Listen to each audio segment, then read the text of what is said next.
Dons de línguas. Afinal de contas, existem os tais dons de línguas, onde as pessoas falam uma língua estranha que ninguém conhece, ninguém sabe o que está falando?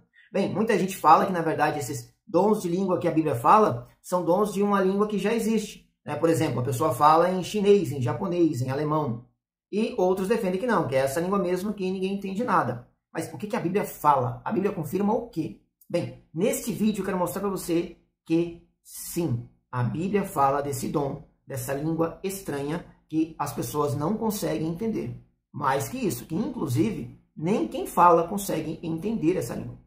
Você está duvidando? Bom, então vamos lá, acompanhe esse vídeo até o final, para você ver que eu vou citar aqui, eu vou falar de 2 textos apenas, que para mim são os mais importantes nesse quesito. Tá? O primeiro texto é aquele texto de Atos capítulo 2.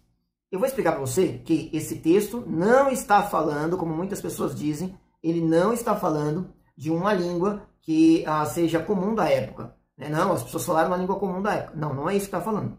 Também não está falando daquelas línguas estranhas que Paulo fala mais para frente, que hoje tem nas igrejas.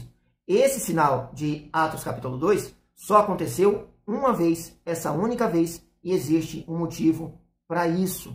Vamos lá comigo em Atos capítulo 2, então, onde fala, que cumprindo o dia de Pentecostes, eles estavam reunidos, e veio um vento impetuoso, foram vistos línguas e tal, e todos foram cheios do Espírito. Então, a partir do versículo 4, eu quero ler, e acompanha comigo, diz assim: e todos foram cheios do Espírito Santo e começaram a falar em outras línguas, conforme o Espírito Santo lhes concedia que falassem. Então, o Espírito é que deu essas línguas para que eles falassem. Eles não sabiam falar isso que veio sobre eles. Então, eles começaram a falar conforme o Espírito concedia. E aí o texto vai explicar, Lucas vai explicar que em Jerusalém estavam habitando judeus, varões religiosos de todas as nações que estão debaixo do céu. É até um exagero, mas para mostrar que são muitas pessoas. E correndo aquela voz, a voz dos que falavam, ajuntou-se uma multidão e estava confusa, porque cada um os ouvia falar na sua própria língua. E olha só, daqui muita gente começa a falar. Não, sim, então você está vendo, que eles começaram a falar na língua daquelas pessoas, na própria língua deles. Não é isso que o texto vai falar. Olha só, versículo 7. E todos pasmavam e se maravilhavam, dizendo uns aos outros: pois que não são galileus todos esses homens que estão falando? Como, pois, os ouvimos cada um na nossa própria língua, em que somos nascidos? E aí, o texto, a partir do versículo 9, fala uma quantidade enorme de grupos de pessoas. Pardos e medos, elemitas e os que habitam na Mesopotâmia, e Judéia, e Capadócia, e Ponto, e Ásia, e Frígia, e Panfilha, e Egito, e partes da Líbia, junto de Cirene, forasteiros romanos, tanto judeus como prosélitos, e cretenses, e árabes, todos os temos ouvido em nossas próprias línguas falar das grandezas de Deus. E todos se maravilhavam e estavam suspensos, dizendo uns aos outros: que quer dizer isto? E outros, zombando, diziam: estão cheios de mosto, ou seja, embriagados. Gente, vocês olhem o texto com calma e entendam o que o texto está falando. O que está sendo dito aqui é que aqueles homens falavam na língua, e todas essas pessoas, todos esses grupos, esse monte de grupos aqui, eles estavam ouvindo simultaneamente na sua própria língua. Não é que um dos apóstolos falava na língua dos medos, e outros falavam na língua da Mesopotâmia, e outro falava na língua da Capadócia, e outro falava na língua do Egito. Não é isso que estava acontecendo. Não é que cada um falava numa língua específica e as pessoas entendiam. Não. Eles falavam, por exemplo, Pedro falava algo naquela língua que foi dada, e todas as pessoas de todas as regiões entendiam simultaneamente. Isso é que era espantoso. Veja, se eles estivessem simplesmente falando numa língua que já existia naquele tempo, de outra pessoa, que grande maravilha tinha isso. Pensa comigo. Olha, a Bíblia fala muito sobre os judeus helenistas. O que são esses? Judeus helenistas são judeus que falam grego. Judeus que falam grego. Muitos ali também falavam o aramaico. Então, eles falavam mais de uma língua. O próprio Mateus falava pelo menos 3 línguas. Então, que grande sinal, que grande maravilha era essa, se eles simplesmente estivessem falando numa língua que já existia. Aí, muitas pessoas falam assim: não, mas é porque o espanto é porque eles eram todos galileus e eram indoutos. Ora, você imagina aquelas pessoas que vieram de longe, apenas por causa do Pentecostes. Eles não conheciam os apóstolos. Eles não conheciam esses 120 que estavam reunidos por causa de Jesus, e foram cheios pelo Espírito Santo. Como eles poderiam atestar, dizer assim: ué, Estranho, esses caras não sabem falar outra língua. Não tem sentido nenhum. Essa interpretação é o mesmo que dizer que uma igreja de brasileiros estava reunida no lugar com franceses, com árabes, com alemães, com americanos, e eles começaram a falar cada um na língua dessas pessoas, cada um separadamente. E que milagre teria para o francês se um dos crentes começasse a falar francês? Que milagre haveria para o americano se um dos crentes começasse a falar inglês? Milagre nenhum, isso não é grande coisa, não tem sentido isso. Agora, isso foi um sinal de Deus, um sinal muito grande. Sinal do quê? Bem, lá em Gênesis capítulo 11, é contado sobre a Torre de Babel, onde os homens se reúnem e eles criam uma torre muito alta, e o intento deles é chegar até Deus, até lá em cima. E o texto vai dizer que Deus vai confundir as línguas. Então, aqueles homens que falavam o mesmo idioma, falavam na mesma língua, de repente eles não conseguem mais trabalhar juntos, eles abandonam aquele trabalho, aquela empreitada. Por quê? Porque Deus confunde a língua deles e passa cada um deles falando uma língua totalmente diferente. Não existe comunicação. Este sinal aqui de Atos 2 é justamente o sinal de que agora os homens não sobem a Deus, mas que Deus desceu no meio dos homens. Por isso ele deu que cada um desses homens reunidos, cada um dos apóstolos falassem uma língua que todos eles entendiam simultaneamente.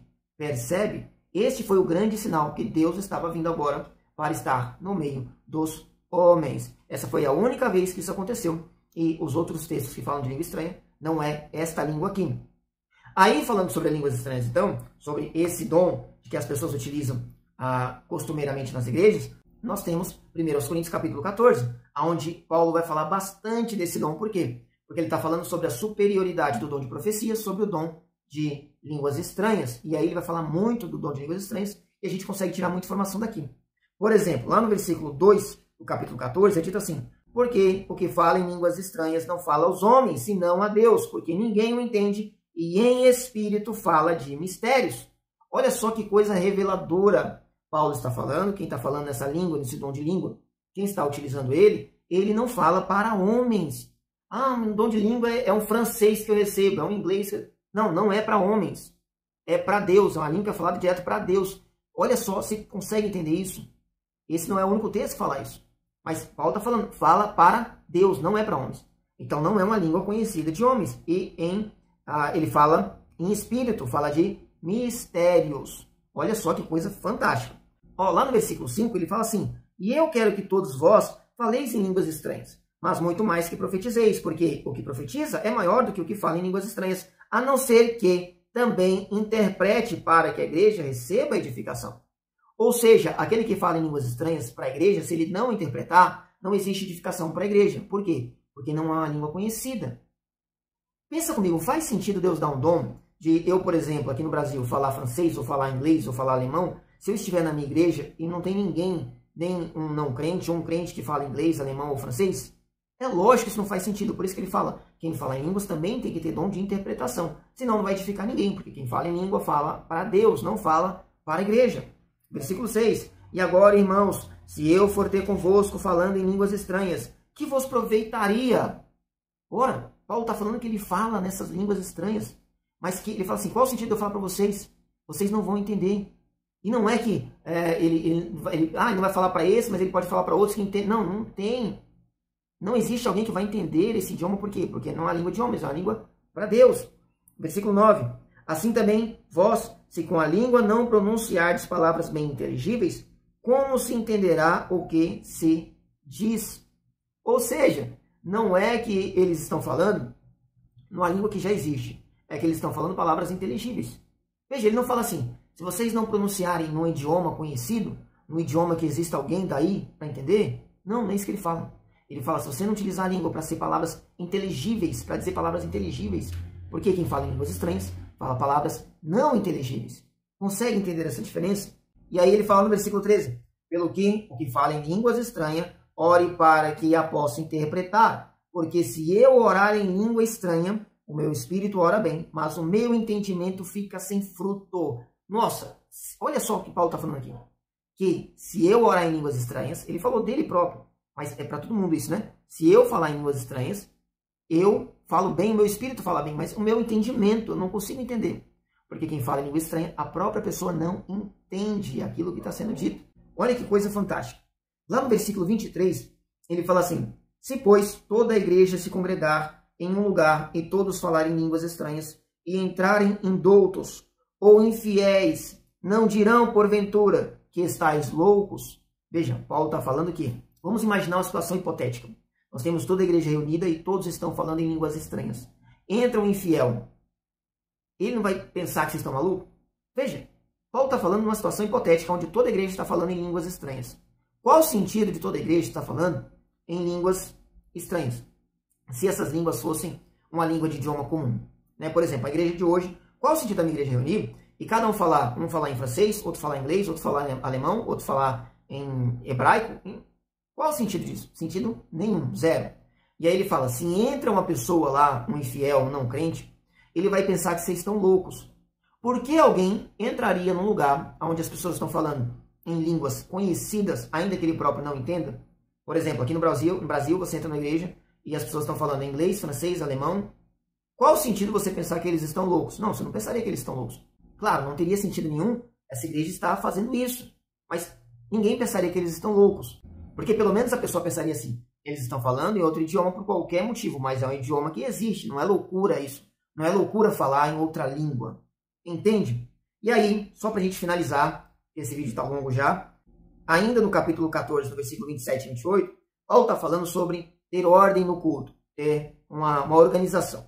E ele fala assim, versículo 27, e se alguém falar língua estranha, faça-se isso por 2 ou, quando muito, 3, e por sua vez, haja intérprete. Mas, se não houver intérprete, esteja calado na igreja e fale consigo mesmo e com Deus. Olha só, quer dizer que a pessoa que tem dom de língua, ela pode falar na igreja, mas falar um por vez e tem que ter intérprete. Por quê? Porque ninguém dentro da igreja vai entender, entendeu? Não é que Deus vai dar esse ministério, esse dom de eu falar uma língua de outro idioma para glorificar Ele, porque vai ter alguém dentro da igreja. Não, ele está falando que, olha, não tem ninguém entendendo. Não é uma língua conhecida. Você vai falar se tiver um intérprete. E aí, se não tiver intérprete, aí você fica em silêncio falando com Deus, porque é uma língua para Deus. Consegue entender isso? Ficou dúvidas aí?